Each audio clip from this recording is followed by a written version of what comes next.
The trading post on Kepler 442b hummed with the usual chaos of a dozen species bartering, arguing, and conducting business. Jack Chen leaned against the counter of his modest supply shop, watching the crowd with the practiced eye of someone who'd survived 3 years on the frontier. His human reflexes and pattern recognition gave him an edge most aliens didn't expect. That's when he noticed her. She was Valerian, one of the elegant, blue-skinned species known for their telepathic abilities and graceful movements. Her silver hair cascaded down her back like liquid starlight, and her forearms moved with precise efficiency as she examined medical supplies at a neighboring stall. But it wasn't her beauty that caught Jack's attention. It was the small child clutching her lower left hand. The boy couldn't have been more than 5 in human years, though Valerian aging worked differently. He had his mother's blue skin, but seemed smaller, frielier than other Valerian children Jack had seen. The boy's large, luminous eyes darted nervously around the crowded marketplace. Jack returned to his inventory logs, but found his gaze drifting back to them. The woman was struggling. He could see it in the tension of her shoulders, the way she counted and recounted her credits. When she finally approached his stall, Jack straightened. "Do you have medical-grade oxygen converters?" she asked in accented but clear galactic comment. Her voice was melodic, cautious. "I do," Jack replied, pulling up his catalog on the holo display. "What specifications?" "Type 7, compatible with Valerian physiology." She paused, then added quietly, "For a child."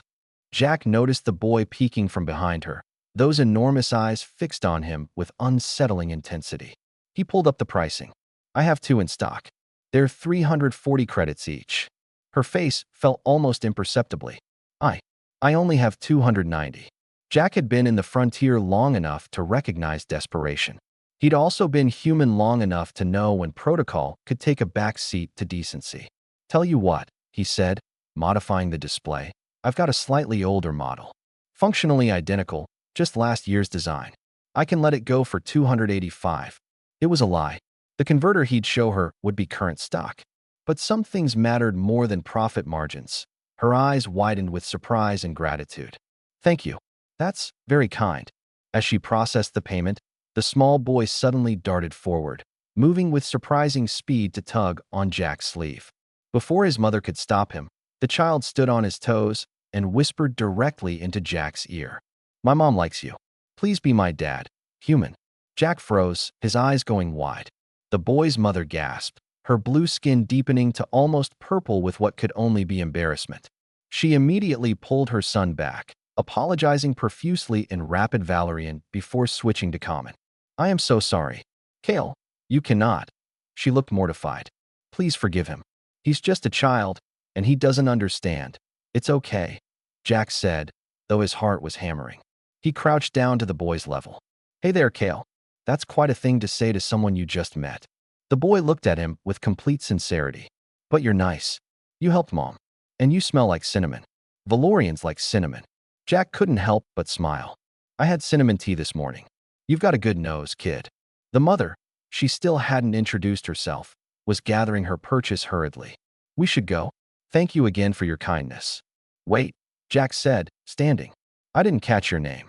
She hesitated, then answered softly. "Emma. Emma Velshera." Jack Chun.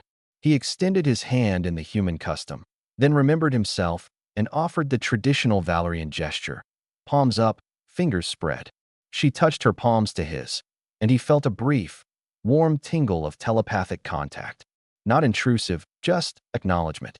"Kale needs the converter for his breathing treatments," Emma explained, still looking embarrassed. "He was born with weak pulmonary systems. We're refugees from the Valerian civil conflicts. It's just the 2 of us now." Understanding dawned on Jack. Single mother, medical expenses, limited resources. He'd seen enough refugees to recognize the pattern. "The civil war on Valor Prime?" She nodded. "His father was killed in the bombardments. We barely escaped." Something in Jack's chest tightened. He'd lost his own family to the KRYLL invasion of Earth's colony on Tau Ceti. He knew that particular flavor of grief. "Listen," he said impulsively. "I close up shop in about 2 hours. There's a decent human Valorian fusion restaurant 3 blocks from here. Would you 2 like to have dinner? My treat.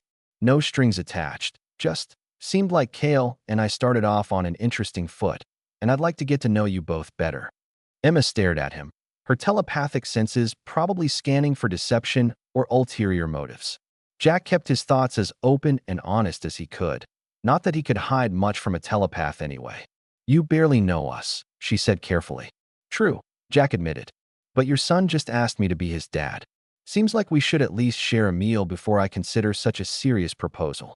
That earned him a genuine laugh, bright and unexpected. Kale giggled too, tugging his mother's hand. Please, Mom. He's funny. Emma looked between them, and Jack saw the exact moment her defenses softened. Dinner would be nice. Thank you, Jack. As they arranged the details, and Emma left with Kale and the oxygen converter, Jack couldn't shake the feeling that something significant had just happened. Humans had a saying about the best things in life being unexpected. Kale looked back once before they left, waving enthusiastically. Jack waved back. Perhaps the frontier had one more surprise in store for him after all.